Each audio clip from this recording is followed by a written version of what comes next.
WBUR podcast, Boston. This is Up Next. I'm Tiziana Deering. Atux, have you ever wondered what your mother named you for? Atux. You were given a deer name so that you can run. That's Jasmine Goodspeed of the Nipmuc tribe, singing a song she wrote for Crispus Attucks. Attucks died in the Boston Massacre and is widely known as the first casualty of the American Revolution. Attucks had both Native American and African ancestry, and his story is part of a new 6-stop guided tour highlighting Indigenous history along the Freedom Trail. Attucks is stop number 3. Thea Hopkins of the Aquinnah Wampanoag tribe wrote and performed 2 songs for the trail. We started together by listening a little more to the Attucks stop. Attucks, you may go by other names through your life. So I didn't realize that Attucks is a word for deer. The goal here is to tell another layer of our history. And we're going to hear some of what you wrote and performed in a little bit. Tell me more about the goal of this project and your role in it. The goal of the project is to essentially expand people's awareness about Indigenous history as part of Boston history. So I think that what Whitesnake Project is doing is very important work. Whitesnake's Project is the group behind this 6-stop trail, and I want to move now to a couple of the stops where you've written and produced some artistry to go with it. I want to go now to Long Wharf, which in this guided trail is standing in for Deer Island. Let's listen a little bit. An autumn moon hangs in the sky. Night says hello.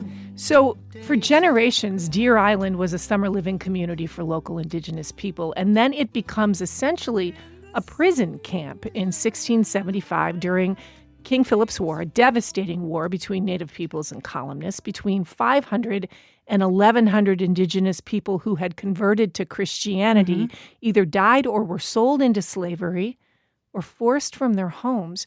When you're composing to help people understand this history, how do you get your head around that? I think the first thing I have to do with some of this information, as an Indigenous person, is I have to simply sit with it for a while and absorb it. And as you mentioned, these were praying Indians that were imprisoned on Deer Island. They were converts, and but because of the situation and fears of settlers, they were considered a potential threat. I think it's an important element to understand exactly what happened, because so many people, they think that Wampanoags, regional Indians, the Nipmuc, whatever, they're no longer here.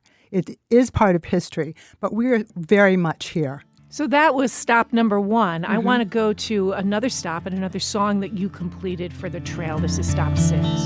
Long ago in Boston town, the great elm stood tall and proud.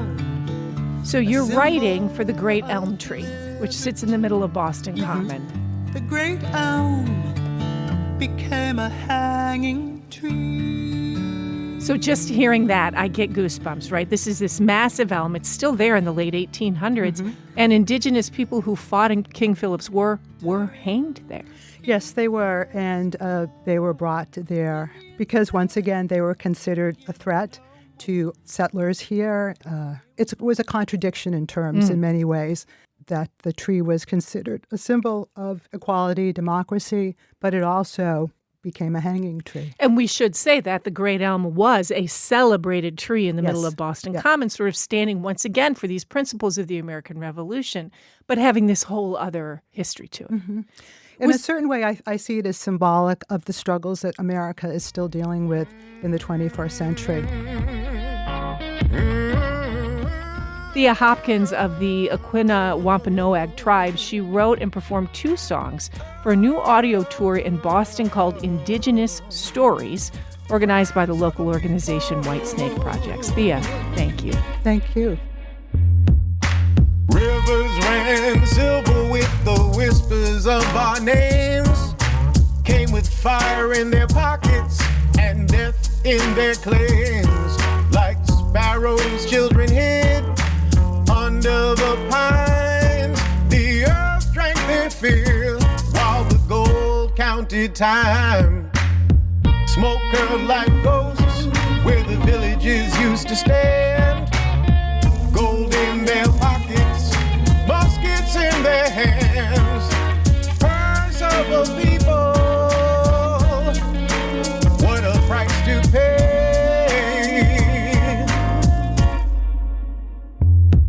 Like shadows we ran through the night while the law looked away, and the crown paid for blood, and our hearts would not sway.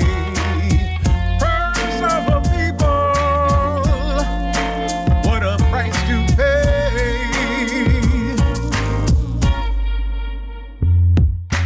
Roots hold the stories that the wind